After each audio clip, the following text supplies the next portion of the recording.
नमस्कार. दीपक रेगे कथाकथन चॅनलवर तुम्हा सगळ्यांचं मनापासून स्वागत आणि विनंती की अजूनपर्यंत जर चॅनल सबस्क्राईब करायचं तुमच्याकडून राहून गेला असेल तर प्लीज चॅनल सबस्क्राईब करा. मित्रांनो, तुम्ही ऐकताय पोपटराव भसे यांची कादंबरी यासी कैसा नारायण आणि आज भाग 5. डिसेंबर महिना संपला. नव्या वर्षाला सुरुवात होताच सागरदादानं अंगणात स्वतःसाठी खोली बांधायला सुरुवात केली. ही गोष्टही जिजीला सहन होण्यासारखी नव्हती. असूया तिचा मानसिक आजार वाढवणारी होती. तिच्या या आजारानं आम्हा सगळ्यांची कोंडी करून टाकली होती. खोलीचं बांधकाम अर्धा अधिक झालेला असताना एका मंगळवारी सकाळी मी शाळेत निघण्यापूर्वी जिजी मला म्हणाली, मंजुळा मावशीकडे जाऊन ये संजय, 11 वाजता खराडीला जायचे म्हणून सांग. अगं, गेल्या मंगळवारी गेली होती ना. मनुबाईंनी आज पुन्हा बोलावले. मग तुझ्याबरोबर यायला आप्पाने नकार दिला का? त्यांना बायकोसाठी वेळ नाही, मारायची वाट बघतात. मग मंजुळा मावशीला आज वेळ असेल का?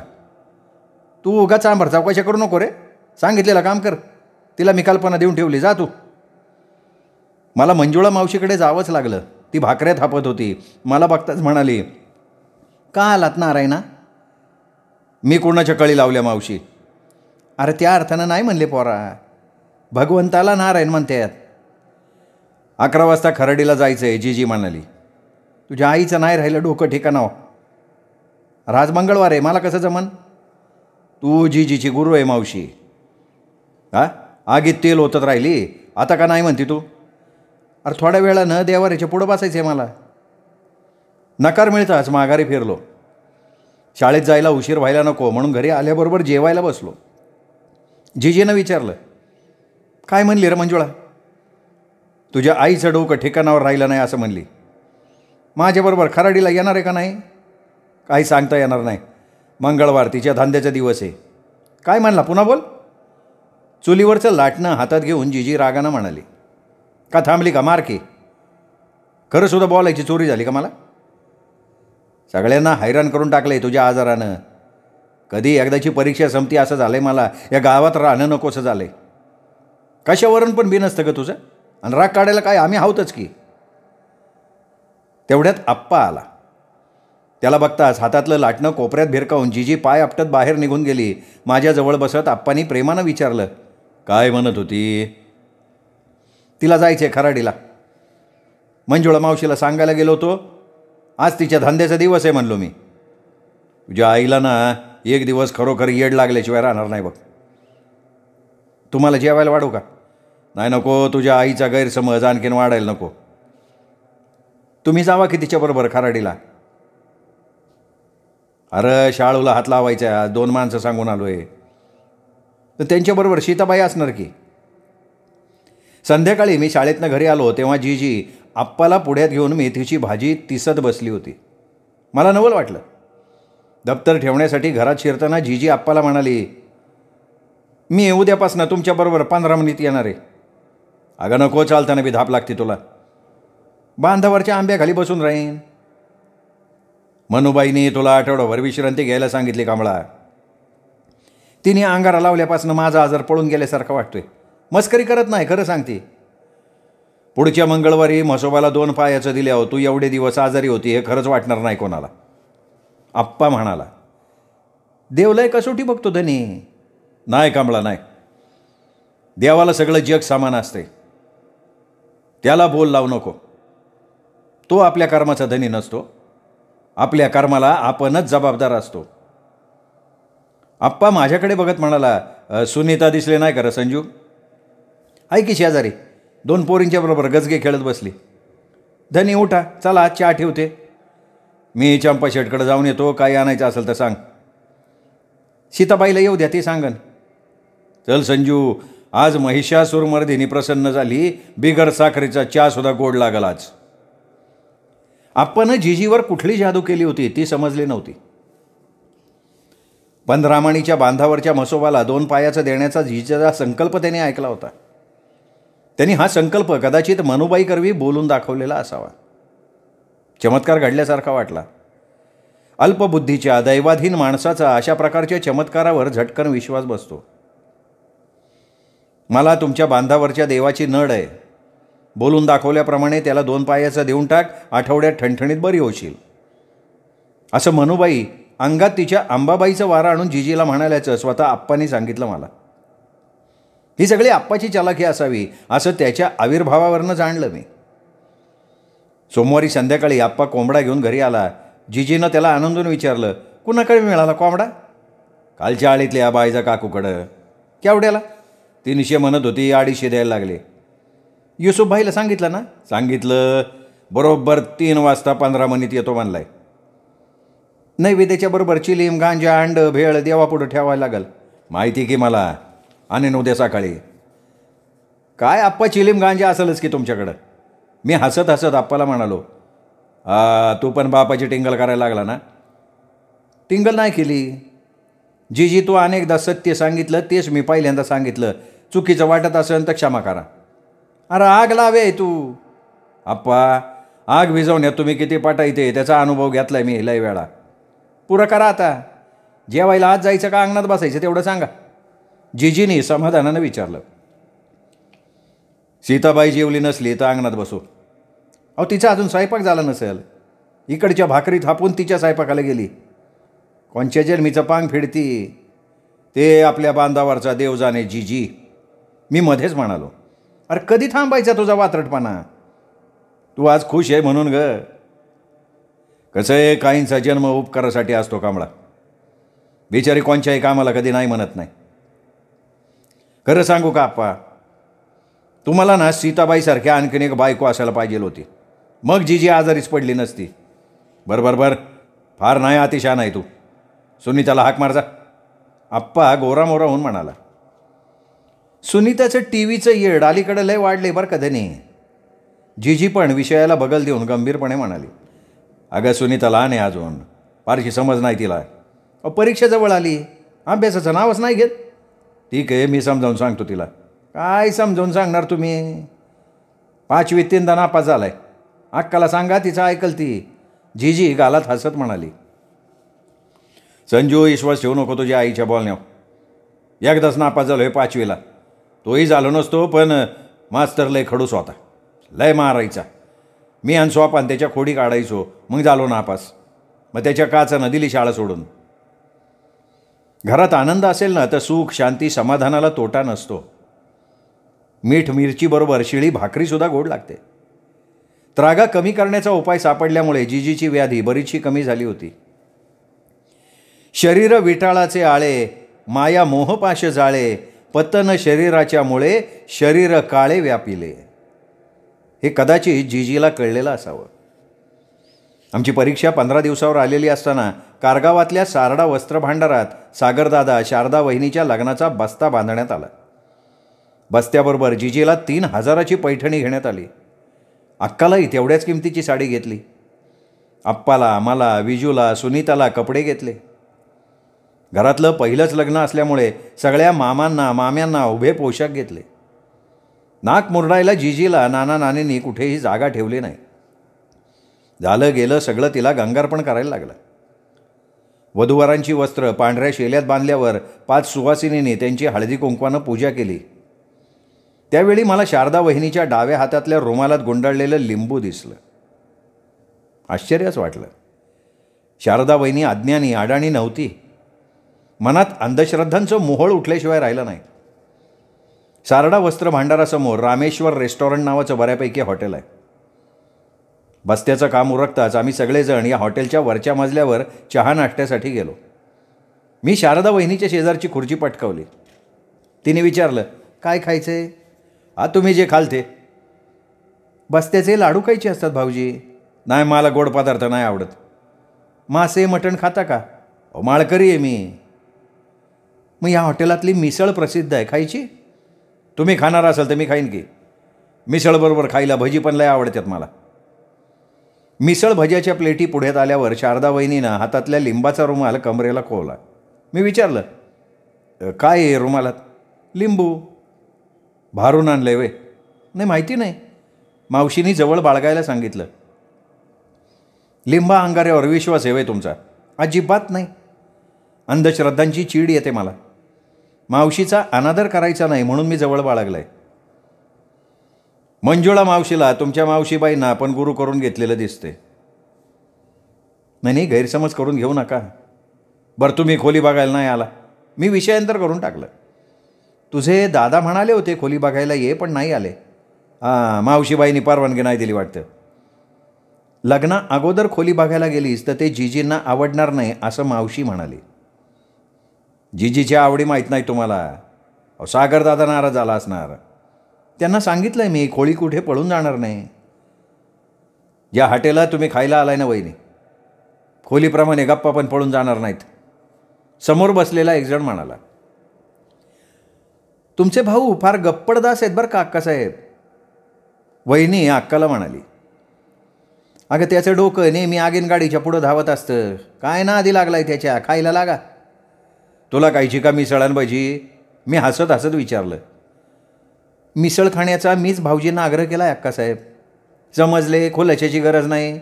निम्मी मंडळी खाली गेली आहेत, उरका लवकर. तुला आईस्क्रीम खायची असेल तर उठू नका, सागरदादा सांगतो म्हणलाय. मी म्हणालो. आमची परीक्षा संपल्यानंतर अवघ्या 10 दिवसांनी सागरदादाची किरकोळ खरेदी, फेटे फटाके, हळद दळणं, बांगड्या भरणं, गडंगनेर, भराड, मंडप, रोषणाई, देवक, सगळ्याच्या धामधुमीत 10 दिवस कुठे निघून गेले समजलं नाही. वर्षानुवर्ष चालत आलेल्या कितीतरी रूढी परंपरा विज्ञानानं त्याज्य ठरवल्या आहेत. परंतु प्रतिष्ठा, बडेजाव, अहंकार आड येत असल्यामुळे त्याची पायमल्ली करण्याची आपल्याला हिंमत होत नाही.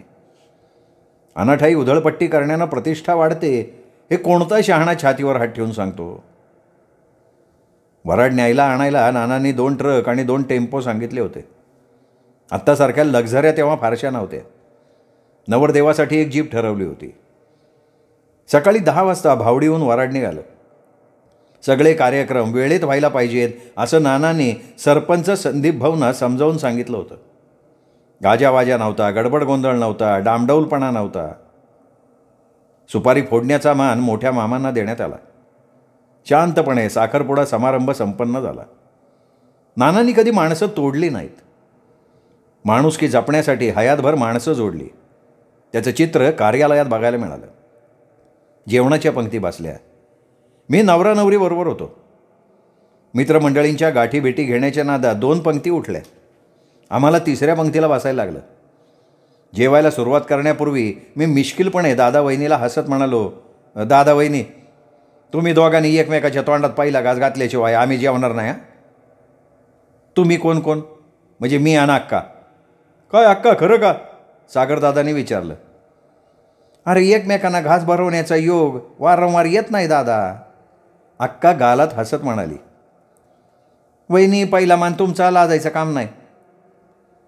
फोटोग्राफरला बोलवायला पाहिजे होतं भाऊजी. सांगून ठेवलंय त्याला.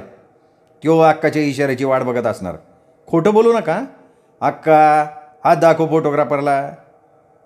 किती आडेवेडे घेते वहिनी, भीती वाटते का? कशाची भीती? दादानं चावण्याची. आमच्या जेवणानंतर 10-12 मिनिटांनी हळदी समारंभ सुरू झाला. त्याही वेळी आम्ही दोघांनी नवरा नवरीनं एकमेकांना प्रथम हळद लावण्याचा हट्ट धरला होता. वहिनीने अक्काला गालात छानपैकी हसत विचारलं, अक्कासाहेब, सकाळपासून आम्हा दोघांशिवाय तिसरं कोणी भेटलं नाही का? 4 दिवसाचा विवाह समारंभ अलीकडं अवघ्या एका दिवसा आला वहिनी. आपलं लग्न झालंय हे काही ना 2-3 वर्षानंतर आठवत बी नाही. हा सोहळा कायमचा तुमच्या आठवणीत राहावा म्हणून आम्ही हट्ट धरलाय.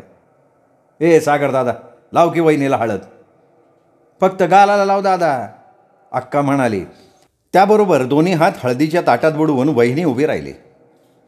ती सागरदादाला हळद लावायला उठली आहे असा आमचा समज झाला होता.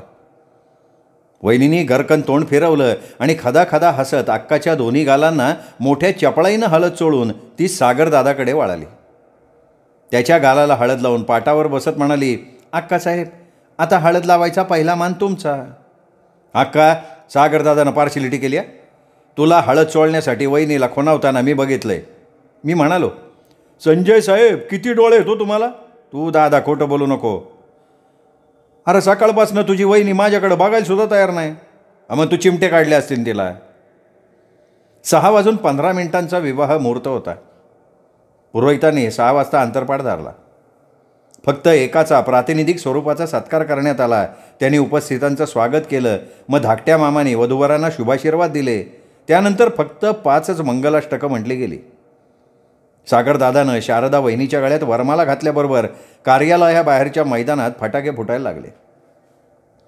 वरमाईची पाटी जिजीच्या डोक्यावर होती. 2 तास तिला जमिनीवर बूड टेकायला मिळालं नव्हतं. तिची कंबर अवघडली होती. हातपाय दुखायला लागले होते. बाहेर फटाके फुटत असताना तिने वात्रटपणा केला. वरमाई पाटी पुरोहिताच्या डोक्यावर ठेवून खाली बसत म्हणली, कंबर मॉडेल झाली तात्या, फक्त 5 मिनटं बसते. स्टेजवर एकच हाशा पिकला. नानी जवळच उभ्या होत्या. वात्रट पोरांनी त्यांना मिनिटभर पुरोहिताकडे जाऊ दिला नाही.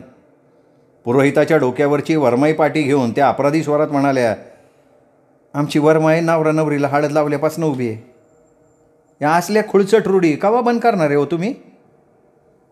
अहो, तुमच्या वरमाईनं मला आधी सांगितलं असतं तर फोटोग्राफरला संधी मिळाली नसती नानी. मी डोक्यावर वरमाई पाटी घेऊन उभा असल्याचा फोटो तो वर्तमानपत्र छापायला कमी करणार नाही. नाही, चिंता करू नका तात्या, फोटोची निगेटिव्ह तुमच्या हवाली करायला सांगतो फोटोग्राफरला, आप्पा मिश्किलपणे म्हणाला. सेवेसे विकिले लोभाची आसे, तया कोठे आसे उरला देवा. मतलबासाठी पोपटपंची करणारी पोटार्थी दलाली मंडळी ही ब्राह्मण म्हणवणारी पुरोहित मंडळी लोकांच्या अज्ञानाचा, लोकांच्या श्रद्धेचा, रूढी परंपरांच्या नावाखाली गैरफायदा घेऊन गब्बर झाली आहेत. त्यानंतर अर्ध्या पाऊण तासानं 10-12 काटक्यांचा होम पेटवण्यात आला. त्या होमाभोवती सप्तपदी झाली. त्याबरोबर दोन्ही पक्षांकडनं शिधा सामग्री दक्षिणा घेऊन पुरोहित निघून गेला. मग रुखवत झालं. नवरीला नवरदेवाच्या वसांगळी घालण्यात आलं. जीपमध्ये बसताना मी सागरदादाला विचारलं, वरात करायची ना सागरदादा? नाही, देवदर्शन केल्याबरोबर घरचा रस्ता धरायचा. कमीत कमी तासाभराची तरी वरात ठेवायला पाहिजे होती. अरे खेड्यापाडी बेवड्यांनी वराती बंद पाडले आहेत. आप्पांनी आग्रह धरला होता पण नानांनी ठाम नकार दिलाय. महाराष्ट्र दिनाच्या दिवशी माझा रिझल्ट लागला. प्रथम श्रेणीत पास झालो. विजू 6वीत, सुनीता 4थीत गेली. आनंदानं उड्या मारत आम्ही घरी आलो. पहिल्यांदा अक्काला प्रगती पुस्तकं दाखवली. नानींचं पददर्शन घेऊन सुनीतासह पलीकडे गेलो. जीजी चुलीपुढे कांदे चिरत बसली होती. सुनीता धावत तिच्याजवळ गेली. तिला मिठी मारून म्हणाली, आम्ही तिघं बी पास झालो जीजी. संतू भाऊ तर 2रा नंबर आला. आणि तुझा कितवा नंबर आला? बाईने आमचे नंबर नाही सांगितले. मग संजू घरी नाही आला वय? आलाय की, तुझ्या मागं उभा आहे. वाटीत साखर घ्या, देवाऱ्यातल्या देवांपुढे ठेवून या. देवाऱ्यातल्या दगडगोट्यांच्या देवांशी माझं फारसं सख्य नव्हतं. पण मानला तर देव नाही तर दगड. श्रद्धा सरितेची गंगोत्री असती असं म्हणतात. जीजीच्या श्रद्धेला तडा जायला नको म्हणून मी सुनीतासह साखरेची वाटी घेऊन देवाऱ्याकडे गेलो. पहिल्यांदा देवारा जवळून बघितला. देवाऱ्यातले देव मोजले. चांदीचे 5, तांब्याचे 7, शाळीग्राम 2, वाळूच्या गोल गोट्यांना शेंदूर लावलेले 3, बिगर शेंद्राचे काळे 2, एक बालकृष्ण आणि एक काळं शिवलिंग असे एकूण 21 भरले. सगळे देव हळद कुंकू गंधानं माखलेले होते. देवाऱ्याच्या पुढच्या दोन्ही स्तंभांना प्रत्येकी 11 पंचरंगी गंडे बांधले होते. 3 उदबत्त्या दरवळत होत्या. त्यांच्या राखेचा साडा सर्वत्र पडला होता. देवापुढे लिंबू नारळ ठेवून त्यांना फुलं अक्षदा वाहिली होती. तामणात गाढवा, गंधगोळी, माचीस, घंटा, तेलाची बाटली होती. देवाऱ्यातल्या खालच्या फडताळात पंचारती, कोयरी, कवड्या, सुपाऱ्या, खारीक, बिबवा, कापूर, ऊद, काळी बाहुली बरंच काही होतं. आणि त्याच्या जवळच्या तबकात गुलाल बुक्का शेंदूर होता. सगळं बघून माझी मती गुंग झाली. जिजीचा भक्तिभाव खरोखर उत्तुंग, अनोखा, अकल्पनातीत आणि अनेकविध वाटला. तिच्या सगळ्या 21 देवांना मी चिमूट साखर वाहिली. गुडघे टेकून त्यांना हात जोडले आणि मग जेवायला गेलो. देवापुढं साखर ठेवायला एवढा वेळ लागतोय? अगं देवाऱ्यातले देव मोजत होतो. किती आहेत सांग? तू सांग की, तू रोज पुसती ना. साऱ्यांची नावं गावं तोंडफडा असतील की तुझ्या. मी येले माझ्या भक्तीची टावाळी करतो तू? हा ग टावाळी नाही जीजी. काम क्रोध लोभा देई मुठ माती, तेव्हाची नारायण येईन ग हाती. अगं भक्ती डोळस असावी, आंधळी असू नये. तिला परमार्थाची जोड असावी. तिच्या ठाई क्रोध लोभ असू नये म्हणून काय गरज नाही विचारण्याची. दगडगोट्यांच्या देवासकट देवारे एकूण 21 देव देवता आहेत जिजी. एखाद्या भक्तानं विचारलं तर देवांची संख्या तुला सांगता यायला पाहिजे. मी शांतपणे मनात हसत म्हणालो, जेवायला वाढू का तुला? विषय न वाढवता जिजीने विचारलं, तुला जेवायचं नाही? नाही, मला मंजुळाकडे जायचं स्वयंपाकाला. 7 सवाष्णी तिला जेवायला घालायचे आहेत. आता या सवाष्णी कशाला जेवायला घालतात? अरे मंजुळाच्या अंगात तुळजाभवानीचं वार आहे. तिच्या नावानं सवाष्णी जेवून तृप्त झाल्या का तुळजाभवानी झाडाला संतुष्ट करते. झाडाला म्हणजे? अरे ज्याच्या अंगात वार येतं त्याला. मंजुळा मावशीने गेल्या वर्षी सवाष्णी जेवायला घातल्या होत्या ना? अरे आपण रोज सकाळ संध्याकाळी जेवतो. देवदेवतांना वर्षातून एकदा तरी संतुष्ट करावं. त्याला मिठाला बरकत येते, इडापिडा नाहीशी होती. तुला भूक नाही का ग सुनीता? डाळ कांदा खाऊन बघ. जीजी मीठ टाकायला विसरली. म्हणून हात आकडून बसली वय तू. उठून मीठ घेता आलं नाही वय? सारं बसल्या जागे व्हायचं पाहिजे तुम्हाला. रागरंग बघून मी उठलो. जीजीचा राग विकोपाला जायला वेळ लागत नाही. मिठाची भरणी पाण्याचा तांब्या घेऊन ताटावर येऊन बसलो. 4-5 घास घेतल्यावर जीजीने विचारलं, कधी जायचं कारगावला? मामानी दाखला घेऊन यायला सांगितले. उद्या नाही तर परवा मिळेल दाखला. दाखला मिळाला की दुसऱ्या दिवशी जाऊ. मामाकडे मी पण येणार जीजी, सुनीता म्हणाली. आम्ही काय मुक्कामी नाही चाललो. सकाळी जाऊन संध्याकाळी परत येणार. जीजी, सुनीता रडवेला चेहरा करून म्हणाली. बोकाड पसरू नको, जायला अजून 2-3 दिवसाचा काळ आहे. पण सुनीता रडायला लागली. तिच्या रडण्याचा आवाज ऐकून पलीकडनं अक्का ओरडली, भावड्या का रडवतो बाबा तिला? अगं तिला मामाकडे जायचे. मी चालले मंजुळाकडं, बसा गोंधळ घालत. जीजी वैतागून म्हणाली. सुनीता इकडे ये, आमसुलाची कडी केली, आवडतीन तुला? पलीकडनं अक्का म्हणाली. अक्का, सागरदादा कुठे गेलाय? अरे त्यो गेलाय वहिनीला आणायला, येईल एवढ्यात, या इकडं. आम्ही जेवतोय अक्का, जेवा, कडी घेऊन येते मी. मोटरसायकलचा आवाज कानावर पडताच आम्ही पलीकडे गेलो. मी सागरदादाला विचारलं, काय कुठं फिरायला गेलता? फिरायला? कुणी सांगितलं? जीपवाल्यांचा आज बंद आहे म्हणून हिला आणायला सुकडीला गेलो होतो. वहिनी हसायला लागताच मी म्हणालो, सागरदादा थापा मारण्यात पाठाय दे बरं का वहिनी. अरे थापा नाहीच संजू, तुम्ही पास झाले असणार म्हणून आम्ही तुमच्यासाठी बालुशाही आणायला चौफुल्याला गेलो होतो. मला गोड कुठं आवडते पण. मग तुझ्यासाठी सामोसे आणले ना. तुमच्यासाठी काय काय आणले? आमच्यासाठी काही नाही, गाडीत फक्त पेट्रोल टाकून आलो. गुरुवारी दुपारी मला दाखला मिळाला. शुक्रवारी सकाळी 10 वाजता मी जीजीबरोबर कारगावाला जायला निघालो. सुनीता रडायला लागली, तिलाही बरोबर घ्यायला लागलं. चौफुल्यापर्यंत जीप मिळाली, तिथून दुसरी जीप करायला लागली. चौफुल्याबाहेर रोडलगत 50-60 यार्डावर झोपडपट्टी आहे. त्या झोपडपट्टी जवळून जाताना ड्रायव्हरनं जीप थांबवली. सडकेलगत 15-20 स्त्री पुरुषांच्या घोळक्या 2 बायका एकीला मारत होत्या. मार खाणारी बाई गुराढोरासारखी ओरडत होती. तिथला गलका ऐकून त्या झोपडपट्टीतला एक दांडगा हातात काठी घेऊन तिथं धावत आला. त्यांनी मारणाऱ्या दोन्ही बायकांना हातातल्या काठीने बडवायला सुरुवात केली. मग ड्रायव्हर सकट बघ्यातले दोघे पुढे झाले. त्यांनी त्या मारणाऱ्याला मोठ्या मुश्किलीनं आवर घातला. गलका शांत झाल्यावर ड्रायव्हर आला. एक प्रवासी ड्रायव्हरला म्हणाला, तुम्ही जीप थांबून गेला म्हणून बरं झालं. नाही पण दोघी जणी का मारत होत्या बाईला? अहो ती बाई चेटूक करती, टाचण्या खोवलेली लिंब दारात टाकती म्हणून त्या मारत होत्या. ड्रायव्हरने उत्तर दिलं. तो काठी घेऊन आलेला कोण होता त्या बाईचा? नाही कोणीच नव्हता. झोपडपट्टीतला दादा आहे. रोजच्या कालागतीनं वैतागलो म्हणला. विज्ञान चंद्रमंगळापर्यंत जाऊन पोचलं आहे तरी आपल्या आपल्या लोकांच्या श्रद्धा अंधश्रद्धाच म्हणा ना, कमी व्हायला तयार नाही. कशानं कमी होतील? बुवा बाबांचे, देवी ऋषी भक्तांचे, बैरागे फकीरांचं गावोगावी पेव फुटलंय. दीन दुबळ्यांच्या अंधश्रद्धांचा ही मंडळी फायदा घेतात. ड्रायव्हर म्हणाला. भयाची या पोटी दुःखाच्या राशी शरण देवासी जाता भले. बुवा भक्तांना देव समजणाऱ्यांच्या नशिबी दुःखाच्या राशी ठरलेल्या. ती मंडळी अडाणी, अज्ञानी, हीन, दुर्बळ, रोगी, अपयशी माणसांना स्वतःच्या स्वार्थासाठी देवधर्माची भीती घालण्यात निष्णात असतात.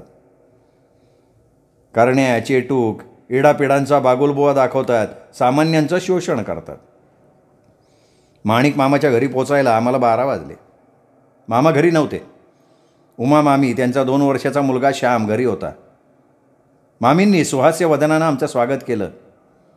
पुढच्या पडवीसकट माणिक मामांचं 5 खणांचं 3 दालनी घर प्रशस्त होतं.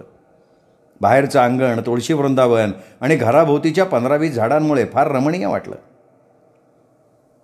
अंगणातल्या पाण्याच्या टाकीच्या नळाखाली हातपाय धुवून आम्ही ओसरीतल्या सोप्यावर जाऊन बसल्यावर मामींनी अगत्यानं माठातलं थंडगार पाणी आमच्या हातात दिलं. पाणी पिल्यावर जिजीने मामींना विचारलं, मानी कुठं बाहेरगावी गेलाय वय? हो, डोंगरीला गेलेत प्रवचनाला. येताना थोडा वेळ पांढरीला थांबणार आहेत. येतील तासाभरात. चला आत. अगं, आम्ही जेवण करून आलो उमा. थोड्या वेळानं चहा घेऊ. आमच्या घराला 6-6 महिने तुमचे पाय लागत नाहीत वंस. तुम्ही 4 घास खाल्ले नाहीत तर माझ्या जीवाला लागेल. मग डाळ भातानी एखादी भाजी कर फक्त. तुमचे भाऊ जेवायला येतो म्हणालेत. तुमच्या पुढे मी फक्त डाळभात ठेवला तर ते माझ्या डोक्यावर केस नाही ठेवणार. जीजी आतल्या दालनात गेली. मी, सुनीता, मामांच्या मुलांसकट बाहेर अंगणात गेलो. पाण्याच्या टाकीजवळच्या पेरूच्या झाडाला शेकडो पेरू दिसले. मोठे 2-3 तोडले. सुवर्णानं घरातनं सुरी आणली. प्रत्येकाला अर्धा पेरू कापून दिला. आम्ही पेरू खात असताना माणिक मामांची 4 चाकी पांढरी बोलेरो गाडी आली. मामा गाडीतून खाली उतरल्यावर पंकज त्यांच्याकडे धावत गेला. त्याला उचलून घेत त्यांनी मला विचारलं, कधी आला संजय? बराच वेळ झाला. बाई आली ना? हां, आली की. दाखला आणलास? आणला. श्याम, आपल्या बगळी बुरकीची वैरणपाणी केली ना? हां, केली की. चला, जेवायचं आहे ना? आम्ही जेवलो. संजू भाऊ, सुनीता दिदी नाही जेवलेले. आज चला सगळ्यांनी. श्याम, गाडीत केळी आहेत, घेऊन ये. आम्ही आत गेलो. मामी स्वयंपाक उरकून जीजीबरोबर बोलत होती. तिने मामांना विचारलं, एवढा उशीर का लागला? पांढरीत थांबलो होतो मी. आई बरी आहे ना माणिक? जीजीने विचारलं. हो, बरी आहे. तू कशी आहेस? मला काय झालं, मी मजेत आहे. दाजी येणार होते ना? अरे, त्यांना 1000 उद्योग. जेवायला बसताय ना? मामींनी विचारलं. पाट मांड, पोरांना केळी दे, मी हातपाय धुवून येतो. जेवताना मामांनी मला विचारलं, किती टक्के गुण मिळाले संजय? 77% मिळाले मामा. 2रा नंबर आलाय. व्यायाम करतोस का नाही? करतो, कधी कधी. कधी कधी? मामा फक्त एवढंच म्हणाले. मित्रांनो, हा 5वा भाग इथेच संपला. 6वा भाग उद्या. तोपर्यंत नमस्कार मित्र.